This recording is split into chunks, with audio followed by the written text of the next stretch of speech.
Le Front de libération du peuple du Tigré a annoncé vendredi 20 mai 2022 la libération de 4208 soldats éthiopiens capturés lors de la dernière campagne militaire du TPLF qui s'est déroulée dans les régions d'Afar et d'Amara en Éthiopie. Détenus dans un centre de la ville de Mekele, les captifs ont été libérés selon le TPLF dans la région du Tigré en Éthiopie en coopération avec la Croix-Rouge internationale.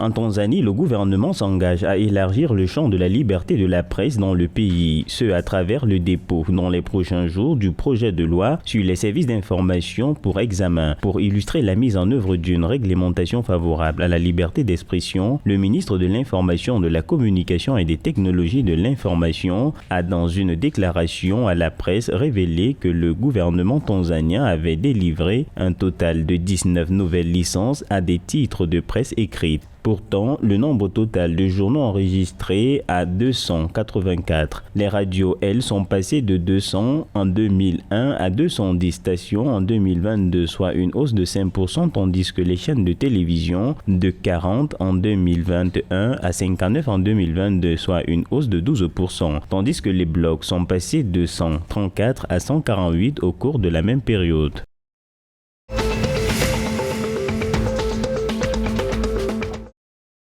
Au Rwanda, le Green Party poursuit son plaidoyer pour l'adoption d'une loi autorisant l'intégration de l'achat de médicaments ou tout autre produit médical en pharmacie dans la mutuelle de santé. Adhérer à une mutuelle de santé est aujourd'hui une obligation pour tous les Rwandais. Cette mesure, qui découle d'une loi promulguée en avril 2008, est une des priorités des pouvoirs publics qui souhaitent que chaque citoyen rwandais soit couvert par une assurance maladie.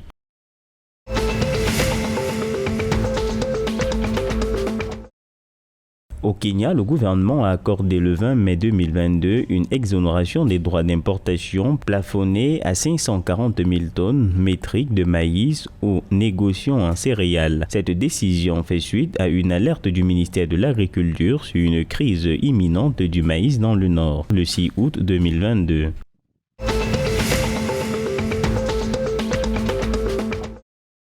Selon les résultats de l'enquête de la Banque centrale d'Ouganda sur les capacités financières du pays, 81,3% des Ougandais actifs font de l'agriculture le premier choix en matière d'investissement à court et à long terme, tandis que 11,8% des Ougandais optent pour le commerce de gros et de détail. Selon la Banque centrale ougandaise, l'agriculture emploie la majorité des Ougandais et 73% de la population adulte active déclarent que pour atteindre la plupart de ces objectifs financiers, elle s'engage dans l'agriculture. L'enquête sur les capacités financières ambitionne de façonner les politiques en comprenant la capacité financière des Ougandais et en présentant le mécanisme de financement des Ougandais.